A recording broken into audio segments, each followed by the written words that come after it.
आज हम स्टार्ट करेंगे थर्मल प्रॉपर्टीज ऑफ सॉलिड। उसका सेक्शन ए करेंगे। ये जो लेक्चर होगा ये 1 से 1.5 घंटे का हो सकता है, क्योंकि जो ये होता है ना सेक्शन ए, उसमें इतना टाइम नहीं लगता। लेकिन फिर भी इसमें जो ये चैप्टर है सेक्शन ए में थोड़े से 1-2 क्वेश्चन ऐसे हैं जिसमें 2 या 3 मेथड से कर सकते हैं। तो मैंने तीनों मेथड से वो क्वेश्चन कराए हैं, उस वजह से इसमें थोड़ा टाइम लगेगा। और सेक्शन बी तो यार ऑब्वियसली थोड़ा सा ज़्यादा बड़ा होगा ही, 2 भी घंटे लग सकते हैं और 3 घंटे भी। और तो इसलिए वीडियो को अच्छे से देखना और साथ में एक पेज ले लेना, उस पर जो भी कुछ इम्पोर्टेंट लगे आपको वो लिख लेना, ठीक है। उसका फ़ायदा ये होगा कि बाद में जब आप रिवीजन करोगे या फिर क्वेश्चन करोगे तब ठीक है फ़ायदा देगा आपको। यहाँ पे मेरा चैनल सर्च करोगे, चैनल पे जाओगे, चैनल पे जाने के बाद प्लेलिस्ट में जाओगे तो जैसे ये यूनिट एंड मेजरमेंट के यहाँ पे वीडियो है, तो ऐसे ही यहाँ पे थर्मल प्रॉपर्टीज ऑफ सॉलिड या फिर थर्मल प्रॉपर्टीज ऑफ मैटर, जो भी इस चैप्टर का नाम है उस नाम से यहाँ पे मिल जाएगी ये पूरी प्लेलिस्ट। उसमें इसके समरी लेक्चर भी मिल जाएगा, ठीक है। और सेक्शन ए बी सी सारे सेक्शन मिल जाएंगे, डी भी, और सारे कंबाइन करके भी वीडियो में ला के दे दूँगा, ठीक। इसको 11th वाले भी देख सकते हैं, 12th वाले भी, और ड्रॉपर तो देख ही सकते हैं, ड्रॉपर का मॉड्यूल है तो। और दूसरी बात, इसको कौन कौन से बच्चे देखते हैं, 2026 वाले भी, 2027 वाले भी, और सोन 2040 तक के। तो फर्स्ट क्वेश्चन क्या दे रखा है, steam eight 100 degree Celsius is passed through 40 gram of ice eight -10 degree Celsius till temperature of mixture become 80 degree Celsius, mass of mixture will be apparently। तो इसके लिए सबसे पहले देखो इसने क्या दे रखा है कि आइस है, ठीक है, आइस है और कितने ग्राम है, 40 ग्राम। उसका टेम्परेचर कितना है, -10 सेल्सियस। और यहाँ पे स्टीम है मान लो, ठीक है।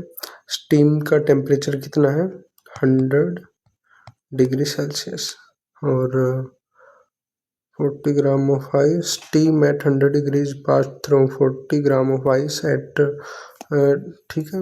And mass of mixture will be friendly. तो मिक्सचर का मास दे रखा है, इसका जो ये स्टीम है ना, स्टीम अनलिमिटेड है, अनलिमिटेड मान लो, कोई दिक्कत नहीं है।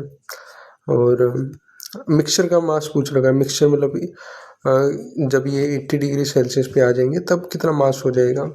तो यहाँ से देखो, सबसे पहले तो ये जो आइस है ये कहाँ पे जाएगी, सबसे पहले वाटर में कन्वर्ट होगी, है ना, कन्वर्ट होगी। और नहीं रुक जाओ यार, सॉरी।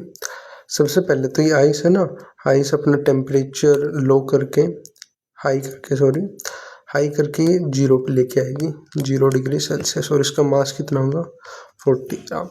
उसके बाद ये अपना फेस चेंज करके ये वाटर में कन्वर्ट होगी, ठीक है। वाटर में इसका अब टेम्परेचर अब भी 0 डिग्री सेल्सियस होगा और मास 40 ग्राम, है ना। अब ये कुछ ना कुछ हीट लेगी, उसके बाद ये वाटर में ही रहेगा, लेकिन इसका टेम्परेचर होगा 80 डिग्री सेल्सियस, है ना।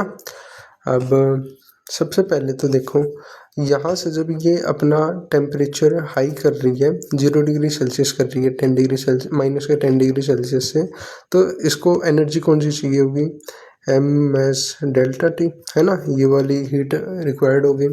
और जब ये फेस चेंज कर रही होगी तो इसमें फॉर्मूला कौन सा लगा, mL लेटेंट हीट वाला। अब दोबारा से जब ये वाटर में कन्वर्ट होगा तो टेम्परेचर अपना हाई करने के लिए इसको कौन सा एनर्जी चाहिए, mS∆T, ये वाला फॉर्मूला लग जाएगा। सबसे पहले तो ये सारे फॉर्मूले इसमें यूज़ कर लेते हैं, लिख लेता हूँ पहले मैं।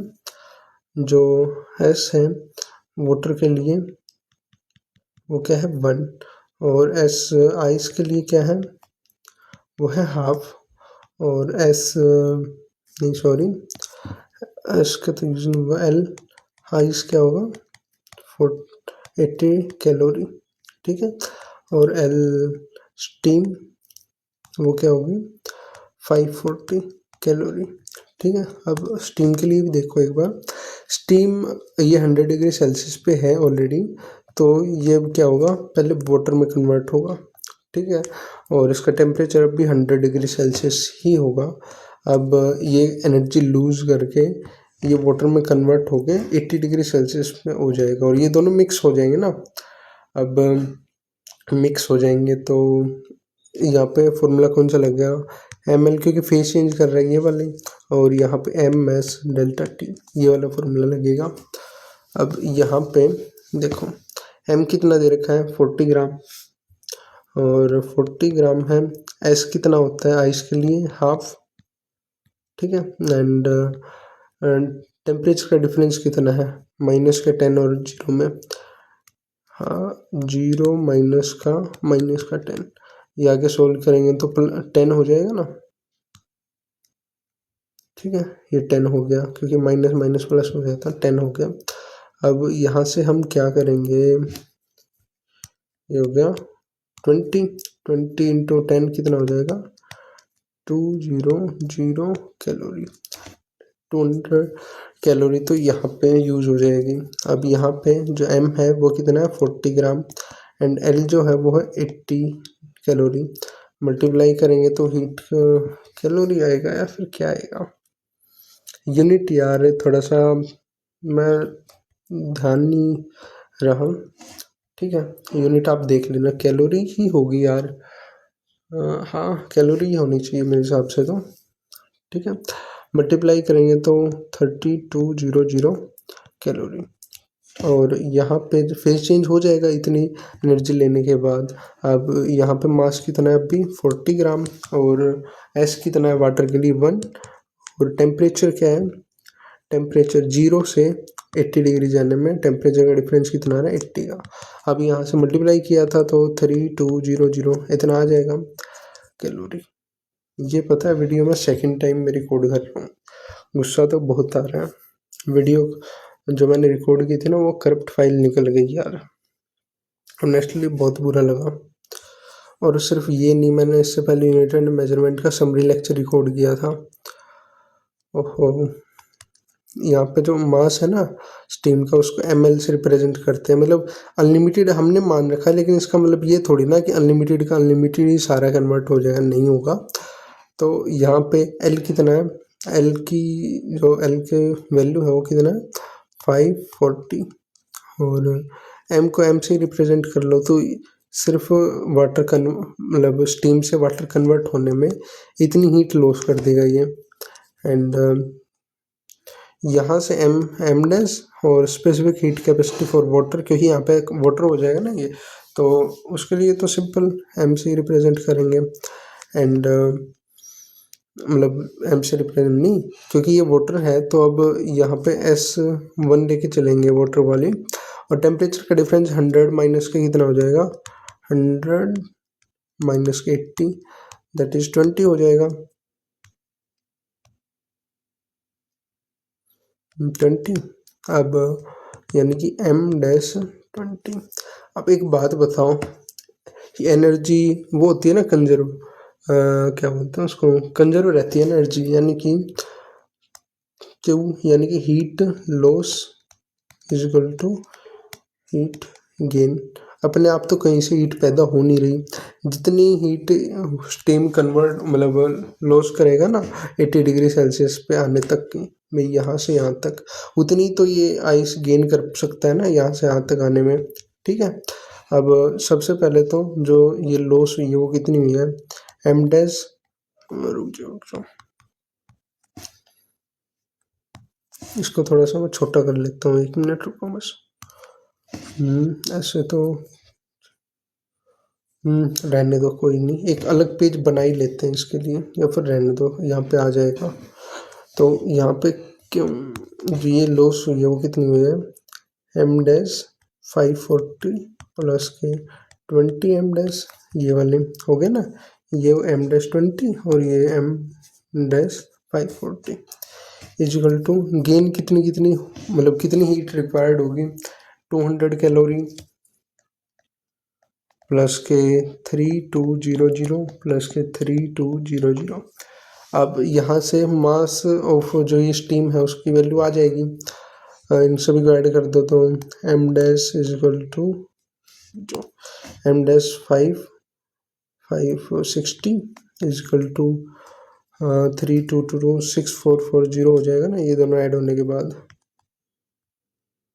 6400, और इसमें ये ऐड कर देंगे तो 6600, ठीक है 6600। अब एक जीरो से एक जीरो गई और एम डैश कितना आ गया 660 बाय में 56, है ना। अब आगे सोल्व करेंगे तो क्या हो जाएगा।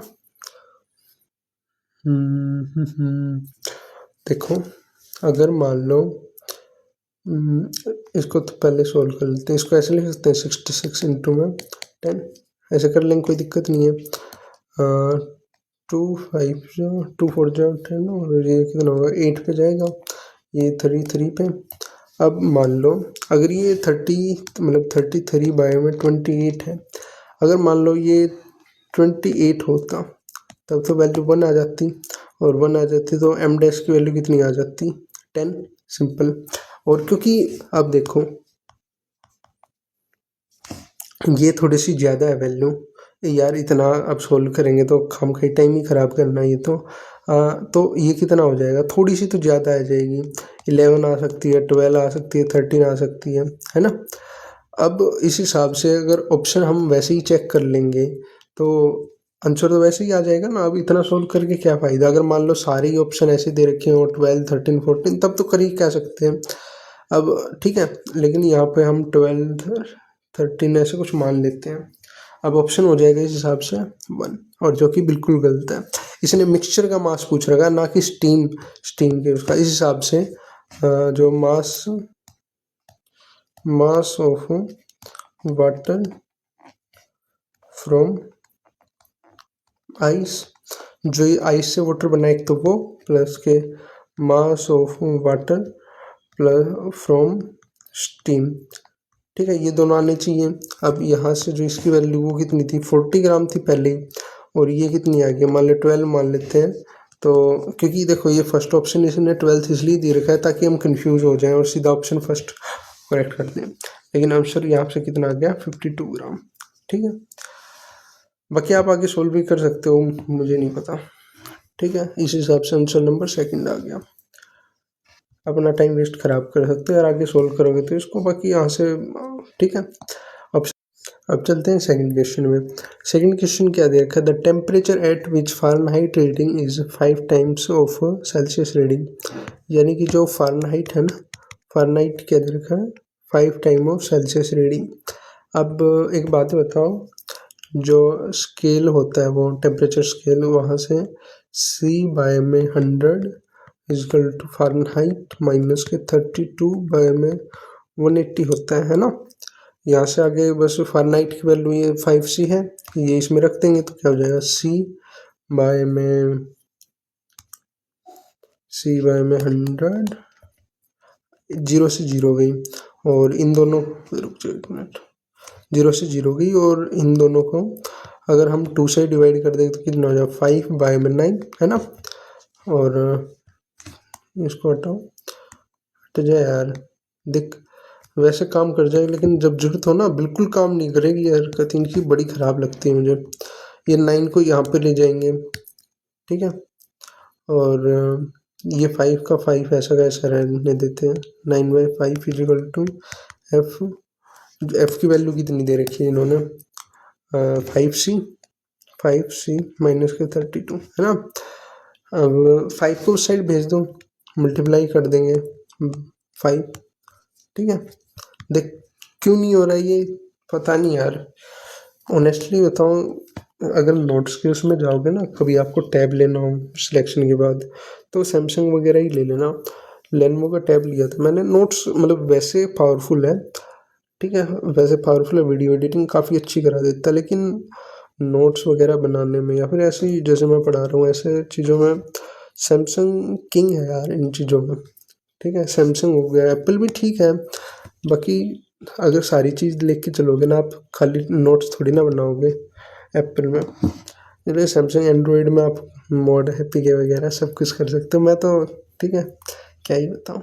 9C 25C माइनस के मल्टीप्लाई कर देंगे अंदर तो 0, 150 है ना, 32 इंटू 5, 5 टू 160 हो गया ना, 160 सॉरी 160। अब ये उस साइड जाएगा तो क्या हो जाएगा, इसको इस साइड भेज देते हैं, यानी कि ये माइनस का है ना, उस साइड जाके प्लस का 160, और ये है इसको इस साइड भेज देते हैं। तो 160 इजकल टू 25c माइनस के 9c, तो यहाँ से वैल्यू कितनी आ गई 16c इजकल टू 160, ये हो गया 10, c की वैल्यू कितनी आ गई, मतलब सेल्सियस 10 डिग्री सेल्सियस आ गई यहाँ से आंसर। अगर मान लो ये वैल्यू अगर फारेनहाइट में दे रखी होती तब क्या करते, यहाँ पे सेल्सियस की वैल्यू पुट कर देते, यानी कि 5 इंटू में 10, तो ये 50 फारेनहाइट आ जाता, लेकिन यहाँ पे सारे ऑप्शन सेल्सियस में, तो फर्स्ट ऑप्शन करेक्ट है। ठीक है, सेकंड का ऑप्शन है फर्स्ट, वेरीफाई भी कर लिया। अब क्वेश्चन नंबर 3 क्या है, it takes 10 minute to cool a liquid from 65 degree Celsius to 55 degree Celsius. If room temperature दे दिया ये, यानी कि टी नॉट की वैल्यू कितनी है 30 degree Celsius, and then time taken in cooling ये दे रखा है अलग अलग टेम्परेचर, तो इसमें नॉर्मल वो फॉर्मूला लग जाएगा ना उसका, न्यूटन लॉ ऑफ कूलिंग वाला, यानी कि रुक जाओ, डेल्टा टी टेम्परेचर में डिफरेंस बाय में टाइम इज इक्वल टू, देख ये लाइन है ना, बता क्या मतलब है यार इसका ऐसे घूमने का, कि टी एवरेज, यानी कि टी एवरेज को ऐसे रिप्रेजेंट कर देना, T1 प्लस की T2 बाय में 2 माइनस के टी नोट क्या है, रूम टेम्परेचर या फिर इन्वायरमेंट टेम्परेचर लिख लेते हैं, इन्वायरमेंट टेम्परेचर। ठीक है, अब यहाँ से अगर इसमें वैल्यू पुट करेंगे तो 10 जो T1 है वो क्या दे रखा है 65 माइनस के 55। ठीक है, बाय में टाइम कितना दे रखा है 10 मिनट इजिकल टू के, और टी एवरेज कितना हो जाएगा, इन दोनों को ऐड करके वो कर देंगे सब, तो ऐड करेंगे तो 120 बाय में 2 माइनस के आउटसाइड टेम्परेचर कितना दे रखा है 30, ये कट जाएगा तो ये क्या हो जाएगा 60 माइनस के 30 हो जाएगा। ठीक है, बाय में अब नेक्स्ट कितना देखा 51 माइनस के 49, 51 माइनस के 49 बाय में टाइम पूछ रखा है, तो यहाँ पर टाइम इजकल टू के, और इन दोनों का एवरेज कितना हो जाएगा, इन दोनों का ऐड करेंगे तो 100 बाय में 2 50 माइनस के आउटसाइड का तो 50 माइनस के 30 कितना हो जाएगा 20। ठीक है, अब इनका वो लिख लेते हैं, इनमें डिफरेंस कितना आ रहा है 10 का, देख कट नहीं रहा टीचर, बाय में 10 और ये कट जाएगा 1 हो जाएगा 1। ठीक है, 1 बाय में इन दोनों में डिफरेंस कितना आ रहा है 2 का 2, और के से गया के, 0 से गई 0। अब ये जो टाइम है यहाँ पे डिनोमिनेटर में तो ऊपर चला जाएगा तो टाइम हो जाएगा सिंपल, ये हो भी गया, तो टी टाइम को टी से रिप्रेजेंट कर रहे हैं, टी बाय में 2 इजिकल टू 3 बाय में 2 से गया 2 तो 3 मिनट्स आ गया टाइम। ठीक है, टाइम का 3, थर्ड का ऑप्शन क्या है 3। ये पता है मैं सेकंड टाइम रिकॉर्ड कर रहा हूँ ना वीडियो, तो ये मैंने पहले भी करवा दिया है सॉरी यार, इसलिए आपको लग रहा होगा कि जल्दी जल्दी करवा रहे हैं, बट मैं क्या करूँ यार, मैं एक दो बार सोचता हूँ कि जल्दी जल्दी फिर। फोर्थ क्वेश्चन क्या है, द विंड्स डिस्प्लेसमेंट क्या होता है lambda maximum is equal to beta by time. ठीक है, बीटा नहीं होता ये विंड्स कांस्टेंट होता है, इसकी वैल्यू होती तो 2.9 इंटू 10 की पावर समथिंग याद नहीं है अभी फिलहाल, सिंपल सी बात बताऊँ तो ठीक है। और बीटा बाय टाइम, तो इसमें रिलेशन किसके बीच में दिखाता है, radius energy and wavelength. Energy का तो यहाँ पे कोई जिक्र ही नहीं है, तो ये ऑप्शन तो करेक्ट है, मतलब रॉन्ग है। Temperature and speed of light, ये भी गलत है। कहीं पे आपको स्पीड ऑफ लाइट दिख रही है, टेम्परेचर तो है। Colour of light and wavelength, colour and light and wavelength फॉर्मूले में तो नहीं है। बाकी हाँ, कलर ऑफ लाइट थोड़ा सा करेक्ट हो सकता है, क्योंकि अभी रहने दो, जब आप पढ़ोगे ना आपको समझ में आ जाएगा, अभी मेरा समझाने का कोई मतलब नहीं है। तो wavelength corresponding to maximum intensity and temperature, ये बिल्कुल करेक्ट जा रहा है। ठीक है, जो ये लैम्डा मैक्सिमम होता है ना, इसका मतलब ये नहीं होता energy is equal to H C by lambda. ठीक है, यानी कि ये मैक्सिमम हो तो ये मिनिमम, ऐसा कुछ नहीं होता। ये होता है जैसे फॉर एग्जांपल सन है, सन रेडिएट करता है अलग अलग वेवलेंथ की एनर्जी। अगर मान लो ये 10 इमिट कर रहा है, तो उनमें से अगर 10 जो वेवलेंथ है, लैम्डा 1, लैम्डा 2, लैम्डा 3, ऐसे ऐसे, अगर ये जो लैम्डा 2 है ना, उन 10 वेवलेंथ्स में से 9 या फिर 8 मान लो, 8 वेवलेंथ सिर्फ लैम्डा 2 है, तो लैम्डा 2 क्या हो जाएगा, मैक्सिमम, सबसे ज़्यादा वेवलेंथ नंबर में। ठीक है, या फिर कह लो सबसे ज़्यादा कंट्रीब्यूट जो कर रही है ना उसमें इंटेंसिटी में, वो वाली वेवलेंथ होती है। कैसे बताऊँ, फॉर एग्जांपल अगर एक किरण आ रही है सूरज की ऐसे, ठीक है, जो हमें हमारी आंखों में ऐसे ये आई मान लो, ठीक है, ठीक ठीक ठीक ठीक, अब ये आई है, तो एक ऐसी रोशनी आई हमारी आंख में गिरी। अब हमें उसका कलर कैसे पता चलेगा, कलर तो हमें वाइट दिखता है। वाइट क्यों दिखता है, क्योंकि इसके अंदर जो वेवलेंथ है ना, मतलब इस किरण के अंदर ही क्या पता कितनी वेवलेंथ हो, लैम्डा 1, लैम्डा 2, लैम्डा 3, कितनी भी हो सकती है। लेकिन उनमें से जो सबसे ज़्यादा जो वो कर रही है ना, मतलब कैसे बताऊँ, सोचने दो एक मिनट, सबसे ज़्यादा कंट्रीब्यूट कर रही है वेवलेंथ, उसको बोल देंगे लैम्डा एम। और उसकी वजह से ही जो उसका टेम्परेचर होगा उस हिसाब से उसका कलर दिखेगा। जैसे ये होता है ना VIBGYOR, ठीक है, विबग्योर। तो यहाँ पे लैम्डा सबसे ज़्यादा किसका होता है, लैम्डा इसका होता है ना सबसे ज़्यादा, यहाँ से कम होता चला जाता है। लेकिन टेम्परेचर इस हिसाब से, टेम्परेचर सबसे कम होता है इसका, उसके बाद इसका। अगर मान लो कोई स्टार है, स्टार, और उसका कलर अगर रेड है, और एक स्टार है उसका कलर है वॉयलेट, ठीक है, और आपसे पूछे कि टेम्परेचर इनमें से सबसे ज़्यादा किसका है, तो टेम्परेचर आपको बताना होगा वॉयलेट का, ना कि रेड का। ठीक है, अभी जब आपने वीन्स डिस्प्लेसमेंट लॉ समझा होगा ना, तब आपको ये बात बताई गई होगी। नहीं बताई गई होगी तब भी कोई बात नहीं, मैंने मोस्टली एक्सप्लेन कर दिया, बाकी समरी लेक्चर में मैं बता ही दूंगा। ठीक है, आपको प्लेलिस्ट में मिल जाएगा वो लेक्चर, आप चेक कर लेना जब आप ये वीडियो देख रहे होंगे। फिफ्थ क्वेश्चन क्या दे रखा है, एक ब्लैक बॉडी है, ब्लैक बॉडी से हमें क्या समझ में आ रहा है, यानी कि उसकी जो एमिसिविटी है ना ई, वो क्या है, 1 है।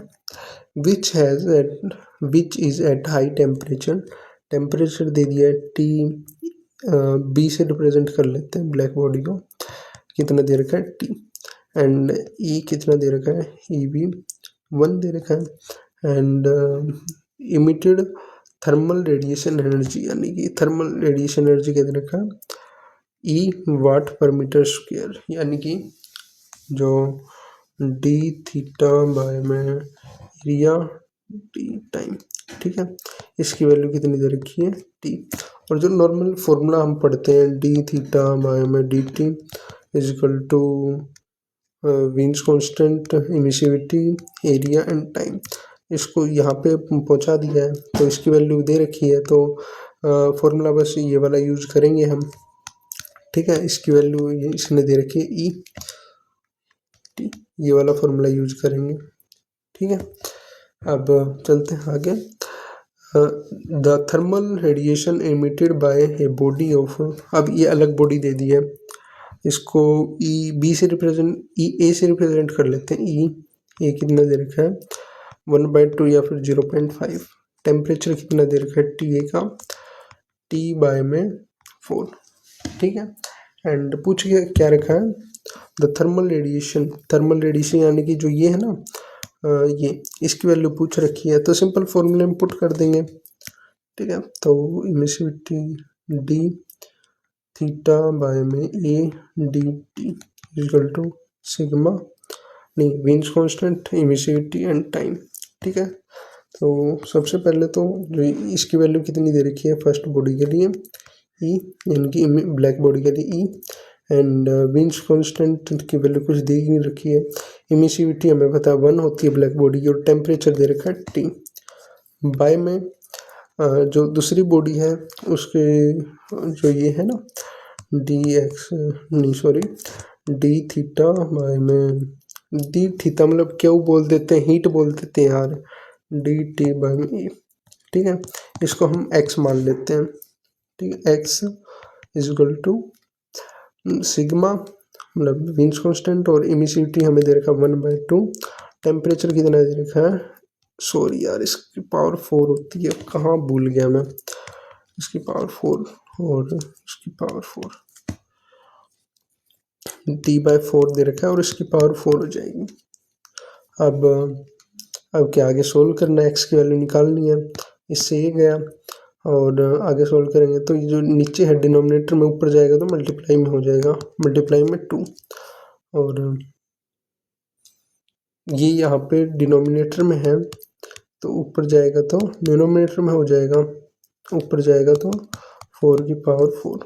ठीक है, यहाँ से काट दो लीजिए।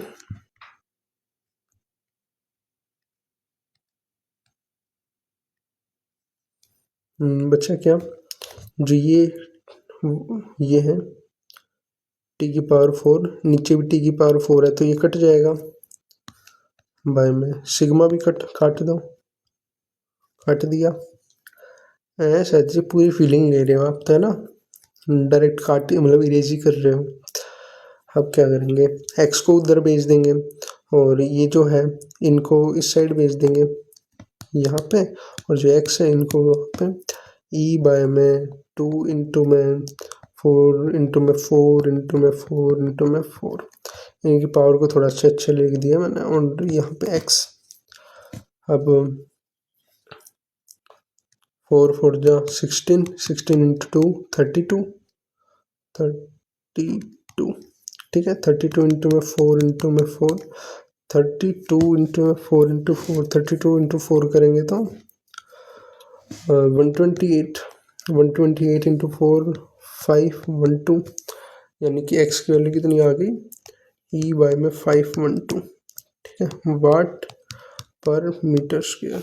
ठीक है, ऑप्शन चेक कर लेते हैं, फर्स्ट ही ऑप्शन करेक्ट जा रहा है, 5 का ऑप्शन फर्स्ट, तो यहाँ से वेरीफाई भी कर लिया। अरे यार ये ठीक है, अब सिक्स्थ क्वेश्चन पे चलते हैं। सिक्स्थ क्वेश्चन क्या दे रखा है कि 30 ग्राम ऑफ आइस है और उसका टेम्परेचर है 0 degree, is mixed with 2 gram steam eight 100 degree Celsius. अब पता है जो ये फर्स्ट क्वेश्चन था, और फर्स्ट क्वेश्चन था, और ये कौन सा क्वेश्चन है, सिक्स्थ क्वेश्चन, उसके अंदर डिफरेंस और सिमिलरिटी देखना एक बार आप। ठीक है, उससे आपको पता चलेगा कौन से क्वेश्चन कैसे सोल्व करते हैं। फाइनल टेम्परेचर का मिक्सचर पूछ रखा है, मतलब क्या बोल रहे हैं यार, फाइनल टेम्परेचर का मिक्सचर क्या पूछेंगे, मिक्सचर ऑफ फाइनल टेम्परेचर, जो फाइनल में मिक्सचर बनेगा ना उसका टेम्परेचर पूछ रखा है। तो ऐसे आइस है, आइस कितने ग्राम दे रखे हैं, 30 ग्राम। ओके, उसका टेम्परेचर पहले से ही 0 डिग्री से दे रखा है। अब जो ये वाला फर्स्ट क्वेश्चन था उसमें देखना, ये पहले -10 डिग्री सेल्सियस था, उसके बाद हमने इसको 0 डिग्री पे लेके आए थे। यहाँ पे ऐसा नहीं है, यहाँ पे ऑलरेडी 0 डिग्री पे है। अब ये डायरेक्ट क्या होगा, पहले वाटर में कन्वर्ट होगा, है ना, वाटर, वाटर, वाटर क्या लिख रहा हूँ ऑलरेडी, इससे पता चली ना। इसका मास कितना हो जाएगा, 30 ग्राम, एंड टेम्परेचर 0 डिग्री रहेगा क्योंकि बस फेज चेंज हुआ है। उसके बाद ये अपना कुछ टेम्परेचर बढ़ाएगा, ठीक है, टेम्परेचर बढ़ाएगा तो टेम्परेचर बढ़ा लेगा। हाँ, टेम्परेचर बढ़ा लेगा, इसका टेम्परेचर कुछ T°C हो जाएगा, यही पूछ रखा हमने हमसे। ठीक है, इसका अभी मास क्या हो जाएगा, मास रुक जाओ पहले बताता हूँ। अब इसका मास अभी 30 ग्राम ही ले लेते हैं। ओके, यहाँ पे स्टीम था कुछ, स्टीम कितना 2 ग्राम, उसका टेम्परेचर कितना है 100°C, 100°C। ओके, एंड अब ये डायरेक्ट इसका पहले फेज चेंज करेंगे, वाटर में कन्वर्ट हो जाएगा ये, है ना। वाटर में कन्वर्ट हो जाएगा तो इसका मास तो रहेगा 2 ग्राम एंड टेम्परेचर भी 100°C ही रहेगा। क्यों रहेगा, क्योंकि हमने बस फेज चेंज किया है। उसके बाद ये कुछ एनर्जी लॉस करेगा, उसके बाद ये T°C पे आ जाएगा। मिक्सचर करने के लिए यार दोनों का टेम्परेचर तो सेम होना चाहिए ना, T°C पे आ जाएगा। रुक जाओ एक मिनट, इसको यहाँ से हटाओ, इसको डायरेक्ट यहाँ पे ले लेता हूँ, यहाँ पे। ठीक है, अब इसका मास कितना हो जाएगा, 30 ग्राम तो ये आइस की तरफ से और 2 ग्राम किसकी तरफ से, स्टीम की तरफ से। अब समझ में आ गया होगा। अब यहाँ से फेज चेंज हुआ तो इसके लिए फॉर्मूला कौन सा लगेगा, ml, एंड यहाँ से एनर्जी मतलब टेम्परेचर इंक्रीज हुआ तो MS∆T वाला। ठीक है, यहाँ पे फेज चेंज हुआ तो ml, एंड यहाँ पे टेम्परेचर डिक्रीज हुआ यानी चेंज इन टेम्परेचर हुआ तो MS∆T, ये वाला फॉर्मूला लगेगा। सिंपल है ना। यहाँ पे लेटेंट हीट ऑफ आइस कितनी होते हैं 80 कैलोरी, एंड मास कितना दे रखा है 30 ग्राम, 30 इंटू में 80 करेंगे तो कितना हो जाएगा 2400 कैलोरी। ठीक है, अब यहाँ पे फेज चेंज कर लेते हैं, मास कितना है 2 इंटू में 100°C, 2 इंटू L। अरे यार पता है, देख मैं अभी सेकंड टाइम ये क्वेश्चन सोल्व कर रहा हूँ, उसके बाद भी L कितना होता है उसके लिए, स्टीम के लिए 540 ग्राम, 540 कैलोरी, मल्टीप्लाई करेंगे तो 540 कैलोरी तो 1080 कैलोरी आ जाएगा। अब आगे भी सोल्व कर सकते हैं, ऐसा कुछ फ़र्क नहीं पड़ेगा, लेकिन एक चीज़ देखो, सिर्फ इसको फेज चेंज करने के लिए ही एनर्जी कितनी चाहिए 2400 कैलोरी, और यहाँ पे जो एनर्जी ये फेज चेंज करते हुए रिलीज करेगा वो कितनी करेगा, इतनी। ठीक है, और मान लो एक बार के लिए यहाँ से भी कुछ ना कुछ एनर्जी आ जाएगी, लेकिन 1 होता है टेम्परेचर, मास कितना है 2 ग्राम, टेम्परेचर में डिफरेंस कितना हो जाएगा ज़्यादा से ज़्यादा 100°C का। मान लो 0 पे ही आ गए एक बार के लिए, मान लो कि 0°C पे आ गया, तब भी एनर्जी कितनी देगा 200 कैलोरी। 200 कैलोरी इसमें ऐड कर देंगे तब भी कितना हो जाएगा 1280। ठीक है, तब भी फेज चेंज ही नहीं करा पाएगा इतनी एनर्जी। तो इसका मतलब जो इन दोनों के मिक्सचर के बाद भी जो ये मिक्सचर आएगा ना, इसका जो टेम्परेचर रहेगा वो कितना होगा 0°C, क्योंकि फेज चेंज ही नहीं हुआ। और फेज चेंज एक बार के लिए हो भी गया तो सारा जो ये एनर्जी होगी रिलीज होगी, वो सारी की सारी एनर्जी सिर्फ फेज चेंज कराने में ही चली जाएगी। अब रुक जाओ, इरेज कर देता हूँ मैं। ठीक है, ये सारी की सारी एनर्जी बस इसमें चली जाएगी, ये वाली इसमें। तो इस हिसाब से जो वो होगा मिक्सचर का टेम्परेचर वो कितना रहेगा 0°C। ठीक है, आंसर क्या आ गया, आंसर या फिर आंसर होता है, हाँ आंसर होता है, सॉरी, 6th का फर्स्ट। ठीक है, ये पता है कॉन्सेप्ट जब आपने ये टॉपिक पढ़ा होगा ना तब डेवलप होना चाहिए था, अगर नहीं। अब ये 7th क्वेश्चन पे चलते हैं। 7th क्वेश्चन क्या दे रखा है कि 3 आइडेंटिकल कंडक्टर, यानी कि इनका के भी सेम होगा, के के के ए भी सेम होगा, एरिया भी सेम होगा, एरिया भी सेम होगा, और लेंथ भी सेम होगी। ठीक है, P Q and R, P Q and R. R symmetrical fixed at point 0, ठीक है। एंड तो इस जो ये वो है ना, यहाँ पे टेम्परेचर पूछ रखा है। नॉर्मल जो टी मिड का फॉर्मूला होता है वो क्या होता है, टी टेम्परेचर मिड का फॉर्मूला K1 A1 बाय में L1 प्लस के K2 A2 बाय में L2 प्लस के K3 A3 बाय में L3। एक अब इनको भी दोबारा से लिख लेंगे, K1 A1 L1, अरे यार L1 प्लस के K2 A2 bye L2 plus के K3 L3। अब यहाँ पे बस T1 T2 बाय में T3। यहाँ से आपको पैटर्न भी दिख गया होगा, सिंपल सा है। अब एक चीज़ देखो, K भी सेम है, A भी, सारी चीज़ आइडेंटिकल है। मान लो सिर्फ L सेम दे रखी होती तो ये फॉर्मूला बन जाता, ठीक है ये, और A भी सेम दे रखा होता तब ये फॉर्मूला बन जाता, है ना। और अभी अगर मान लो, अभी क्या मानना क्या है ही, तो यहाँ पे 1 हो जाता, ये भी सेम हो जाता ना, और ये भी, ये तीनों ऐड हो जाते बस, और यहाँ पे 1 1 हो जाता बस, हो क्या जाता है यार, ऑप्शन ही है। तो यहाँ पे क्या हो जाता, 1 प्लस के 1 प्लस के 1, है ना। तो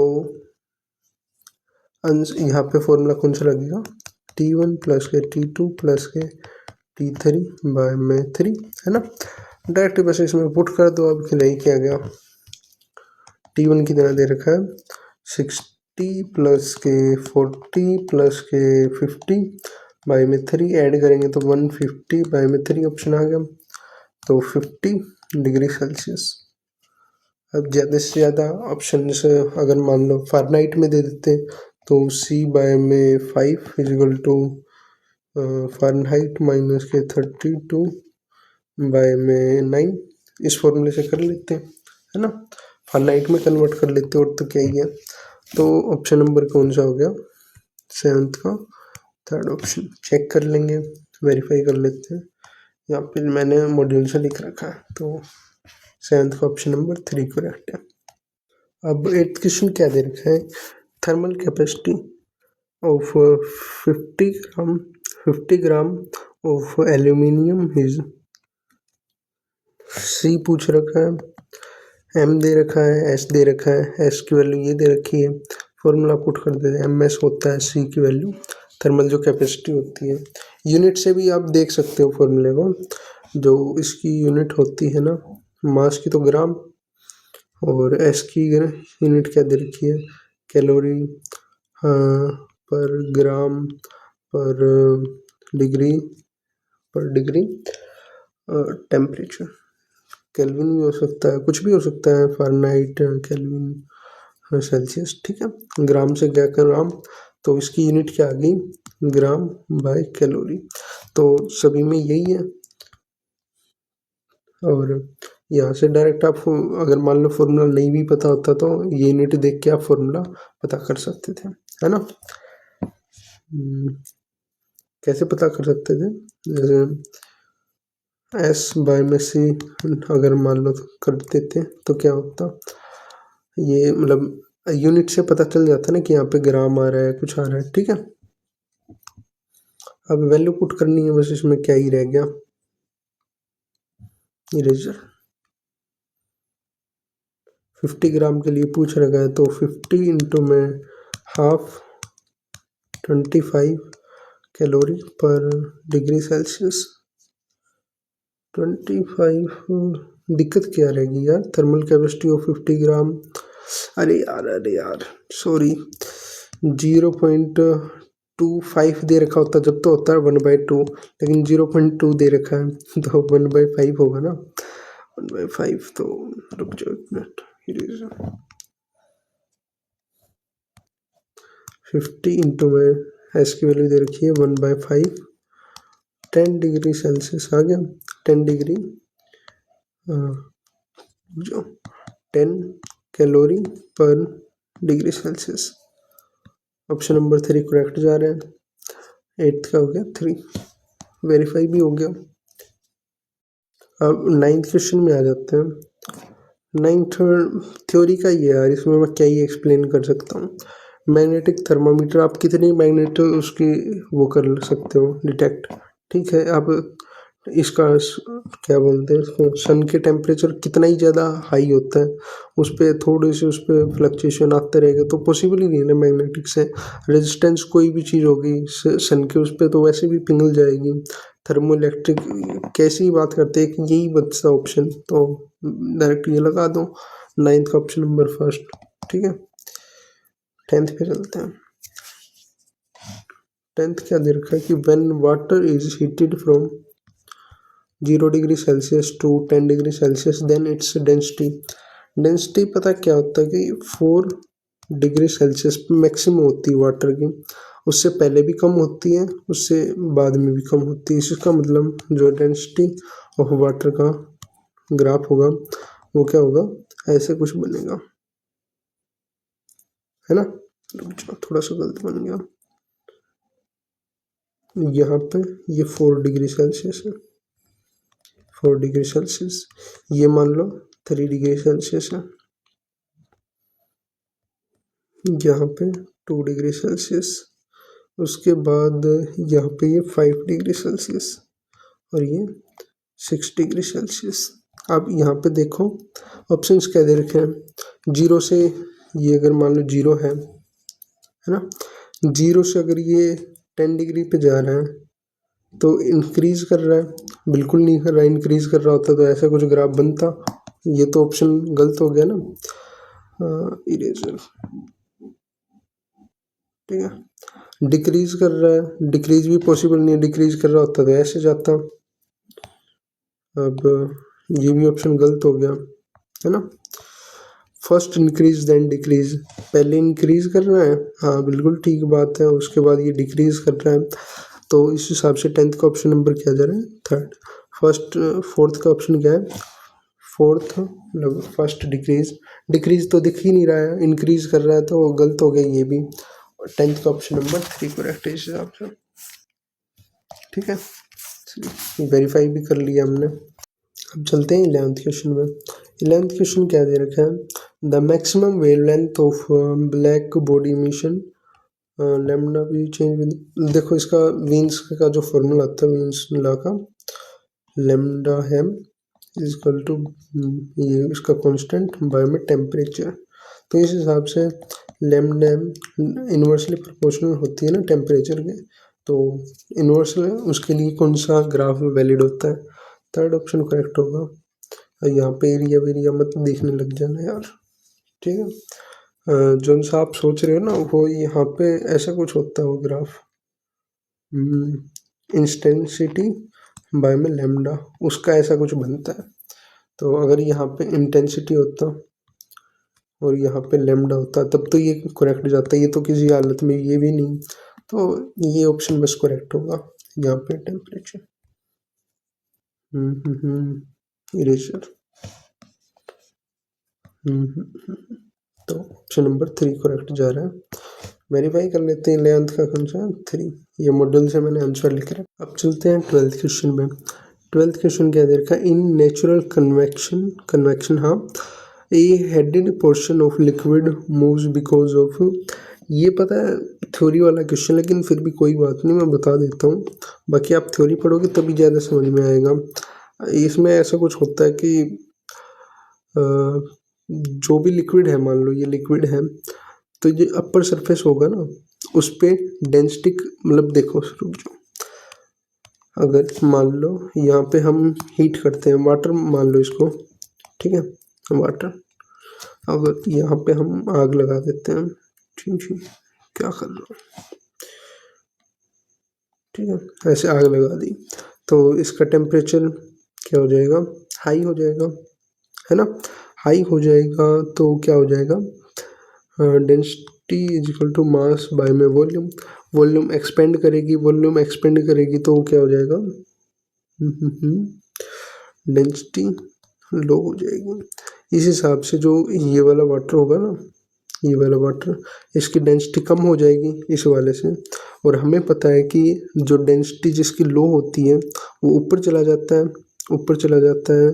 तो ऐसा कुछ बता रखा था कन्वेक्शन में। तो इस हिसाब से 12th का क्या ऑप्शन, फर्स्ट ही ऑप्शन जा रहा है, क्योंकि डेंसिटी के बारे में इसी ने बता रखा है। मॉलिक्यूलर कोलिजन ये भी नहीं है, स्मॉल कंडक्शन लूप, ठीक है। डेंसिटी के बारे में बस फर्स्ट ऑप्शन थोड़ा सा लेट कर रहा है कन्वेक्शन से, बाकी थ्योरी पढ़ोगे तभी काम चलेगा इसमें। तो 12th का गया ऑप्शन फर्स्ट, ठीक है। अब 13th क्वेश्चन में चलते हैं। 13th क्वेश्चन क्या दे रखा है, 2 सिलेंडर है ऑफ सेम डायमीटर यानी कि इसका रेडियस सेम होगा तो एरिया सेम है ना। एंड लेंथ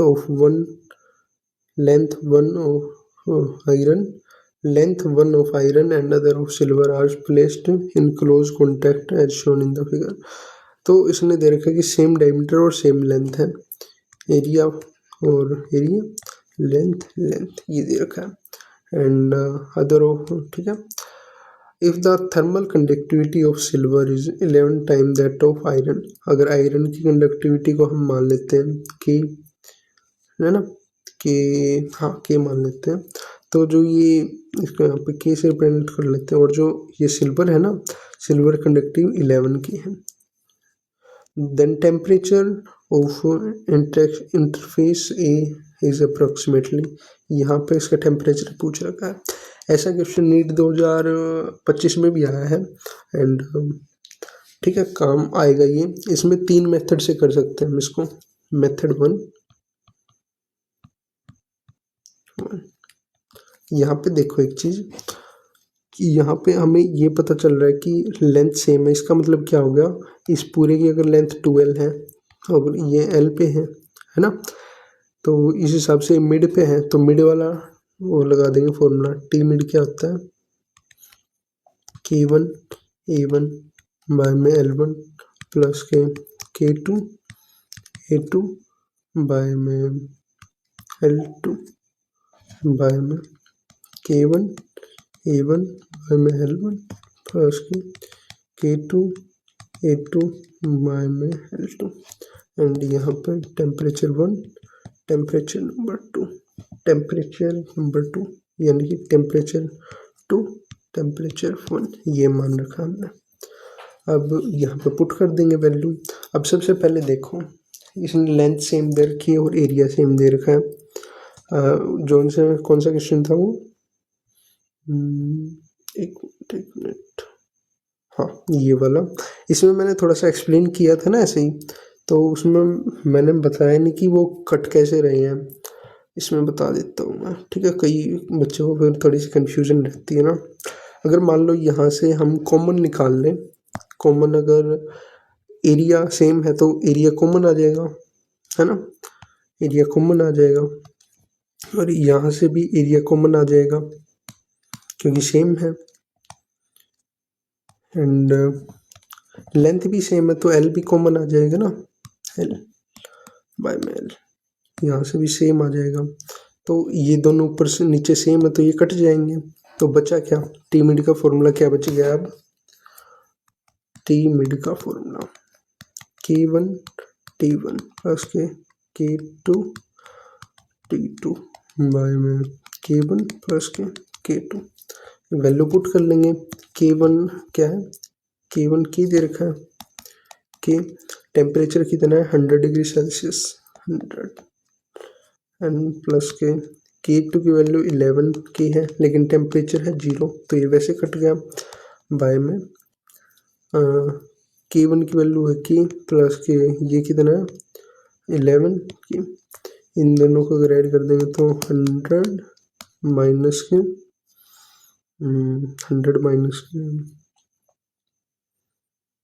12 की, और यहाँ पे के था ही, के से गया के, तो 100 बाय में 2 बच गया।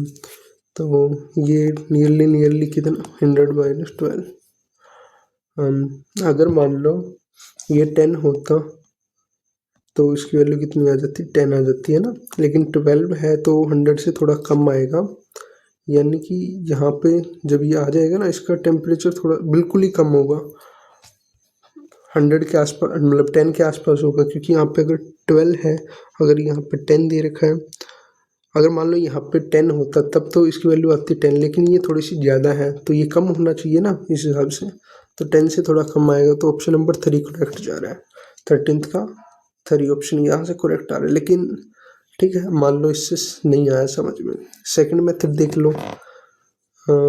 एक काम करता हूँ मैं, एक और पेज ले लेता हूँ, ब्लैक पेज, मेथड 2 देखते हैं हम, मेथड 2, मेथड 2 कैंसल,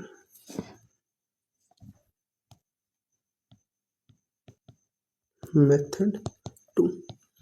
अब पहले एक बार मैं रोड बना लेता हूँ ऐसे, इसकी कंडक्टिविटी की थी, इसकी 11 की थी, इसका टेम्परेचर यहाँ पे 100 डिग्री सेल्सियस था, इसका टेम्परेचर 0 डिग्री सेल्सियस था, E1 L1 and K1, K1 के तो लिख रखा है ना, L2 के एरिया 2, K1 L2 L1, ठीक है। अब एक चीज़ बताओ, क्योंकि ये सीरीज़ में हमें पता है, सीरीज़ में हीट क्या बोलते हैं यार, हीट करंट जो होता है वो सेम रहता है, नॉर्मल करंट भी होता है सीरीज़ में सेम रहता है, तो हीट करंट सेम रहेगा, जितना हीट करंट यहाँ से यहाँ तक जाने में होगा उतना ही तो हीट करंट यहाँ से यहाँ तक जाने में होगा, है ना। अब ऐसे ही कर लेते हैं, हीट करंट फ्रॉम पॉइंट ले लेते हैं ए, रुक जाओ एक मिनट, थोड़ा सा क्लियरली बना लेते हैं,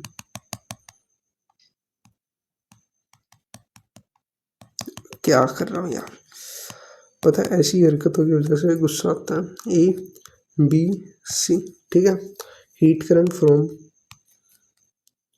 एरिया ए से C is equal to heat current क्या रहेगा, एरिया ए से बी तक, क्योंकि ये सीरीज में है तो नॉर्मल भी अगर जैसे वायर होता है ना, ये सीरीज में है मान लो, तो करंट यहाँ से यहाँ तक भी सेम रहेगा, यहाँ से यहाँ तक भी, तो करंट से ये रिलेट करके देख लो, नेक्स्ट मेथड भी ऐसे ही कुछ होगा।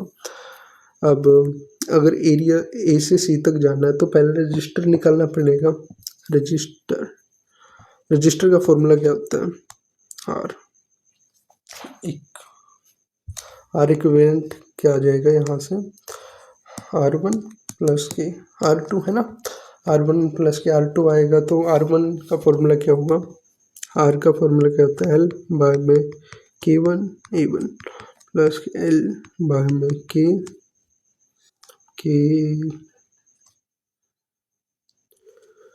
K2 A2, है ना। अब एक चीज़ देखो, अगर पहले मैं R1 की वैल्यू निकालता हूँ, R1 क्या है, L बाय में K बाय में A, इसको अगर मैं मान लेता हूँ R0, ठीक है, R2 की वैल्यू कितनी आई है L, और जो K2 है उसकी वैल्यू कितनी 11 K, एंड एरिया सेम है, तो इसको क्या बोला था हमने R0, तो R2 की वैल्यू कितनी आ गई, R0 बाय में 11, है ना।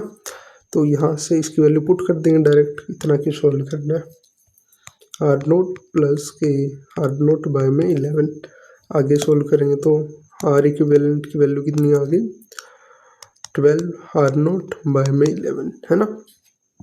तो यहाँ पे वैल्यू पुट कर देंगे। हीट करंट क्या होता है, नॉर्मल जो करंट होता है वो क्या होता है, रुक जाओ, नॉर्मल जो करंट होता है I equal to delta V by R होता है ना, ऐसे ही हीट करंट क्या होगा, डेल्टा टेम्परेचर बाय में रजिस्टर। अब यहाँ पे वैल्यू पुट कर देंगे, सिंपल, जो हीट करंट हो गया और टेम्परेचर डिफरेंस कितना है, यहाँ से यहाँ तक जाने में 100 का 100 बाय में R इक्विवेलेंट कितना है, R इक्विवेलेंट आया 12 R0 बाय में 11, है ना। और जो हीट ए से बी है, हीट करंट ए से बी है वो कितना होगा टेम्परेचर डिफरेंस 100 माइनस के, यहाँ पे टेम्परेचर टी मान लेते हैं, 100 माइनस के टी, है ना। और जो आर यहाँ से यहाँ तक आर कितना आया था, आर नोट, R1 ही तो है ये, तो ये कट जाएगा सिंपल। और ये जो 11 है ये ऊपर चला जाएगा, 11 तो ये क्या हो गया 1100 ऐसा कुछ, ठीक है। तो बचा कितना, आगे सोल्व कर लेते हैं। 1100 बाय में 12 इज इक्वल टू 100 माइनस के टी। और आगे क्या करेंगे, आगे इसको आगे सोल्व करेंगे तो इसको हम इस साइड लेके आ जाएंगे, ठीक है, यहाँ पे। तो और जो ये है इसको उस साइड लेके आएंगे, टी इजिकल टू क्या आ जाएगा फिर 100 माइनस के 1100 बाय में 12। एलसीएम लेंगे तो यहाँ पे 12 से मल्टीप्लाई हो जाएगा, ठीक है, 1200 बाय में, तो यहाँ पे टेम्परेचर क्या आ गया 100, आगे मतलब 1200 से 1100 को माइनस करें तो यही तो आ गया ना 100। आगे सोल्व करेंगे तो इसकी वैल्यू हमें पता ही है, 8 पॉइंट कितनी आई थी, 8.3, ठीक है। एक तो इससे हो गया ये 8.3। अब मेथड 3 भी देख लो, सबसे इजी तो मुझे ऑनेस्टली वही लगता है, मेथड 3। अब मेथड 3 देखते हैं, उससे पहले एक केस समझो। अगर मान लो ये एक वायर ले लिया मैंने ए से बी तक, ठीक है, बीच में एक रजिस्टर आ गया, ऐसे 2 रजिस्टर आ गए। यहाँ पे अगर वोल्टेज V है तो जो इसने वोल्टेज खाया होगा वो यहाँ से माइनस कर दें। फॉर एग्जांपल इसका वोल्टेज B मान लिया, B, तो यहाँ पे जो वोल्टेज आएगा वो आ जाएगा कि नहीं, V माइनस के B माइनस के C, है ना, इजिकल टू C आ जाएगा कि नहीं आ जाएगा। यहाँ पे वोल्टेज अगर हमें दे रखा है V, ठीक है, तो V माइनस के जो इसका वोल्टेज है वो क्या आ जाएगा, V इजिकल टू IR होता है ना। और जो करंट होगा वो सारे वायर में सेम ही रहता है, तो यहाँ से जो इसका वो होगा, क्या बोलते हैं इसको, करंट होगा, उसकी वैल्यू यहाँ से यहाँ तक का वोल्टेज निकालने पे आ जाएगी ना, डेल्टा V। यहाँ पे अगर वोल्टेज मान लो 0 मान लेते हैं तो V बाय में रजिस्टर इक्विवेलेंट, इन दोनों का रजिस्टर इक्विवेलेंट है ना, इसकी करंट की वैल्यू आ गई। और मल्टीप्लाई में क्या करेंगे, जो इसका रजिस्टर है R1, इसको R1 प्लस के R2, ठीक है, R इक्विवेलेंट क्योंकि ये सीरीज में है तो क्या हो गया R इक्विवेलेंट R1 प्लस के R2, ठीक है। यहाँ से इसकी वैल्यू आ जाएगी, तो V माइनस के V बाय में R इक्विवेलेंट माइनस की R इक्वल टू C आ जाएगा कि नहीं आ जाएगा। अब पिछले केस में मैंने बताया था जैसे हीट करंट क्या होता है, डेल्टा T बाय में R, है ना। रजिस्टर की वैल्यू हमें पता है कि ये L बाय में K1 A1, ठीक है, KA ऐसा कुछ होता है।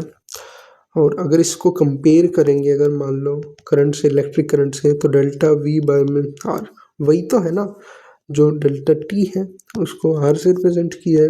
अब यहाँ से अगर देखें तो रोड दोबारा बना लेते हैं एक बार के लिए, ठीक है। इसका टेम्परेचर यहाँ पे 100 डिग्री सेल्सियस है, ये 0 डिग्री सेल्सियस है। और T यहाँ पे अगर मान लो इसका टेम्परेचर T मान लिया हमने, इसका रजिस्टर क्या आया था R0, और इसका रजिस्टर आया था R0 बाय में 11, है ना। चेक कर लेते एक बार दोबारा से, R इक्विवेलेंट नहीं, R2 की वैल्यू कितनी थी R0 बाय 2, ठीक है। इस हिसाब से अगर मैं इसका पहले हीट करंट निकाल लेता हूँ, हीट करंट क्या होगा, टेम्परेचर डिफरेंस यानी कि 100 माइनस के R इक्विवेलेंट कितना था 12 R0 बाय में 11, है ना, ये आ गया था हीट करंट। अब अगर हीट करंट ये आ गया था, हमें क्या रह गया फिर पता करना, इसका जो रजिस्टर मतलब इसका टेम्परेचर डिफरेंस वो कितना हो जाएगा, इसका टेम्परेचर डिफरेंस ये हो जाएगा, रुक जाओ ये क्यों काट दिया यार मैंने, 100 डिग्री सेल्सियस कंपेयर करना एक बार, रुक जाओ। अगर मैं इसको जैसे पहले यहाँ पे v माइनस के I R is equal to यहाँ पे v एट सी, ठीक है, ये आ गया था। ऐसे ही क्या मैं T जो यहाँ पे टेम्परेचर है माइनस के हीट करंट जो सीरीज में क्योंकि सेम रहता है तो यहाँ पे भी अगर हीट करंट H है यहाँ पे भी सेम रहेगा, सारी जगह सेम रहेगा हीट करंट। और जो इसका रजिस्टर है इस वाले रोड का ऐसे कर दूं तो जो ये टेम्परेचर है वो आ जाएगा कि नहीं आ जाएगा, आ जाएगा। अब इसकी वैल्यू पुट कर लेंगे सिंपल।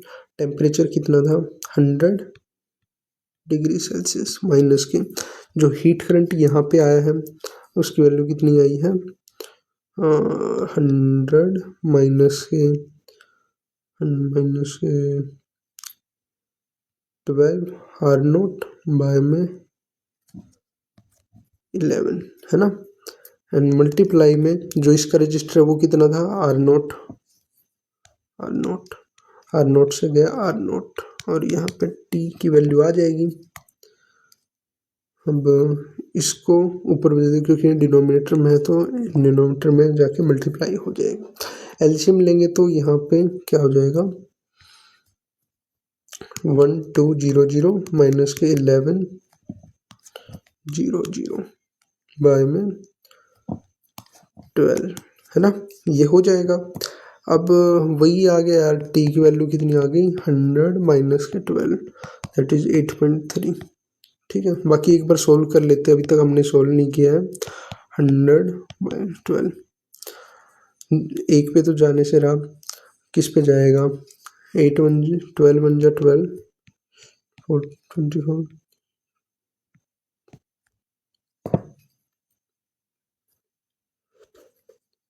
this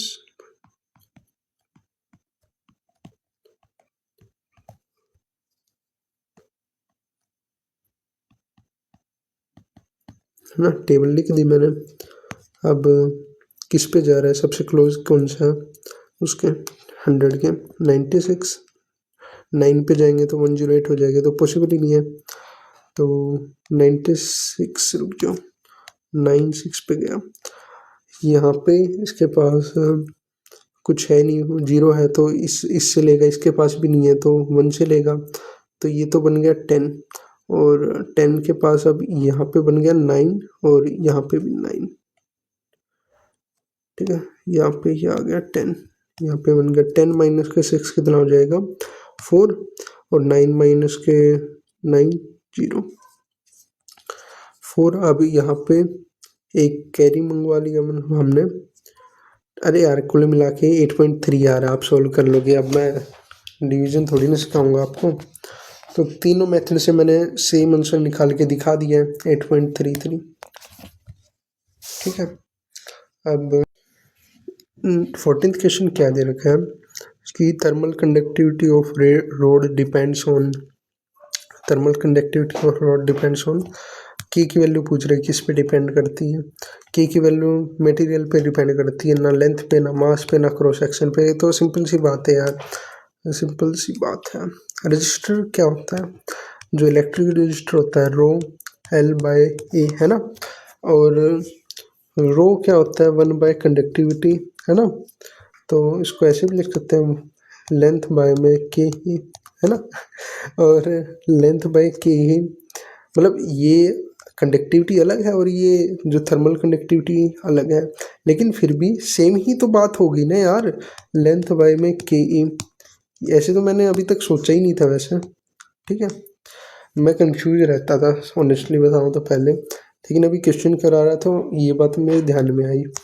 ठीक, कंडक्टिव इसको ही बोलते हैं और इसको ही बोलते हैं, तो फ़र्क ही क्या रहा है। रजिस्टर रो L/A इसको बोलते हैं 1/K, क्योंकि कंडक्टिविटी रजिस्टिविटी के पर अलग होती है ना, L/A सेम ही तो बात होगी, लेकिन अलग अलग होती है। हम लोग यहाँ पर रजिस्टर को, मतलब इलेक्ट्रिक वाले रजिस्टर को और इसको सेम नहीं मान सकते, ठीक है। क्वेश्चन सोल्व कर सकते हैं लगभग सेम लॉजिक से। 15th क्वेश्चन क्या दे रखा है, a body cools in 4 minute. Newton law of cooling का क्या होता है, डेल्टा टेम्परेचर बाय में time is equal to K time मतलब temperature average T average by में तो कुछ नहीं होता माइनस के टी नोट। ठीक है, ये वाला फॉर्मूला लग जाएगा सिंपल। टाइम दे रखा है 4 मिनट कितने से कितने होने में, 60 डिग्री सेल्सियस से 50 डिग्री सेल्सियस होने में। पुट कर लेते हैं, बाकी 1 मिनट पढ़ने दो।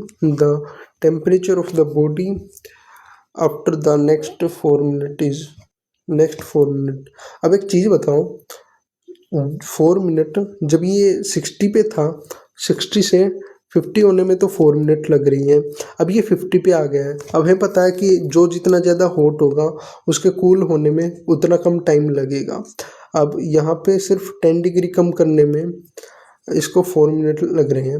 इसका मतलब जो नेक्स्ट 10 डिग्री कम करने में टाइम लगेगा ना, वो 4 मिनट से ज़्यादा लगेगा। इसका मतलब अगर 10 डिग्री कम होता तो इसका टेम्परेचर होता 40 डिग्री सेल्सियस, है ना, और इसमें टाइम लगता 4 की जगह 5 मिनट लगा, लेकिन इसने 4 मिनट दे रखा है। इसका मतलब जो ये टेम्परेचर होगा 40 से तो ज़्यादा होगा, है ना। तो ऑप्शन नंबर फर्स्ट करेक्ट जा रहा है इससे आंसर से। तो ऑप्शन नंबर फर्स्ट यहाँ से वेरीफाई भी हो गया। लेकिन फिर भी एक बार के लिए आप मान लो कि आप घटिया नीच सब कुछ हो, आपको लगेगा कि नहीं यार मैं तो सोल्व करूँगा, तो सोल्व कर लो यार, ऐसी कोई बड़ी बात थोड़ी ना। फॉर्मूला है टेम्परेचर, क्या है टेम्परेचर, रुक जाओ 60 माइनस के 50 बाय में टाइम कितना 4 मिनट इज इक्वल टू के। इन दोनों का एवरेज कितना, एवरेज है 60 प्लस के 50 110 बाय में 2 माइनस के सराउंडिंग का टेम्परेचर कितना दे रखा है 10। और आगे सोल्व करेंगे तो 5 माइनस के 10 बाय में डिवाइड में नेक्स्ट का टेम्परेचर कितना होगा 50 माइनस के टी टेम्परेचर तक ही गया है तो डिफरेंस बाय में 4 मिनट ही दे रखा टाइम के बाय में 50 प्लस के टी बाय में 2 माइनस के 10। अगर यहाँ पे अगर आप सोल्व करोगे ना आगे तो ये आंसर आ जाएगा। अब कुछ रहा ही नहीं है क्वेश्चन में। ठीक है, बाकी फिर भी एक बार के लिए आपकी तसल्ली के लिए मैं सोल्व कर देता हूँ। 10 इक्वल टू 55 माइनस के 10 45 बाय में यहाँ पे कितना बचा है 50 माइनस के टी एंड यहाँ पे एलसीएम ले लेंगे 20 50 प्लस के 20 नहीं, रुक जाओ यहाँ पे माइनस का साइन था ना तो यहाँ पे माइनस आएगा, माइनस का 20 करेंगे, इससे अच्छा 30 लिख लो आंसर डायरेक्ट। प्लस के टी बाय में 2, ये 2 यहाँ पे डिनोमिनेटर में तो ऊपर जाएगा मल्टीप्लाई हो जाएगा। 45 इंटू 2 कितना हो जाएगा 90, कट जाए यार 90, है ना, 0 से गया 0। अब बचा क्या, क्रॉस मल्टीप्लिकेशन कर लेते हैं, इसको उस साइड और इसको इस साइड। 30 प्लस के टी इज इक्वल टू 90 9 कितना 4 5 रुक जाओ 9 और 50 माइनस का टी है ना, हाँ अंदर मल्टीप्लाई कर लेंगे डायरेक्ट। 30 प्लस के टी इज इक्वल टू कितना होगा 450 माइनस के 90। इसको उस साइड भेज देंगे, इसको उस साइड, और ये जो है इसको इस साइड ले आएंगे तो 10t इज इक्वल टू, क्योंकि ये यहाँ पे माइनस का उधर जाएगा तो प्लस का हो जाएगा ना, तो डायरेक्ट ऐड कर दिया।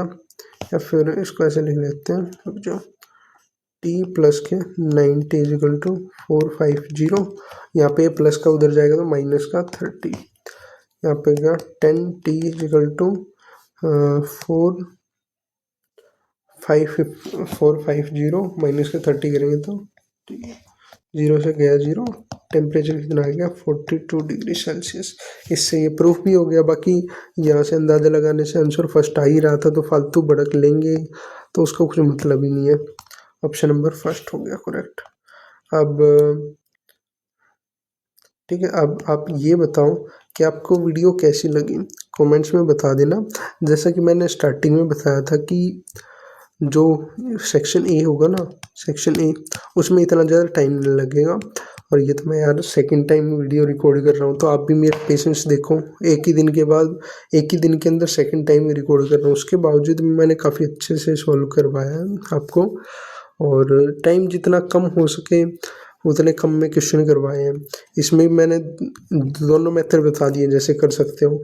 इसमें यार सिंपल से एक नई तरीका ही बता दिया मैंने, ठीक है, याद रखने का। मुझे पता है क्योंकि पहले मैं ही पढ़ता था ना ये चीज़, मैं खुद कंफ्यूज रहता था, अभी भी कंफ्यूज हो गया था पहले, लेकिन रिवीजन किया फिर, ठीक है, कोई बात नहीं।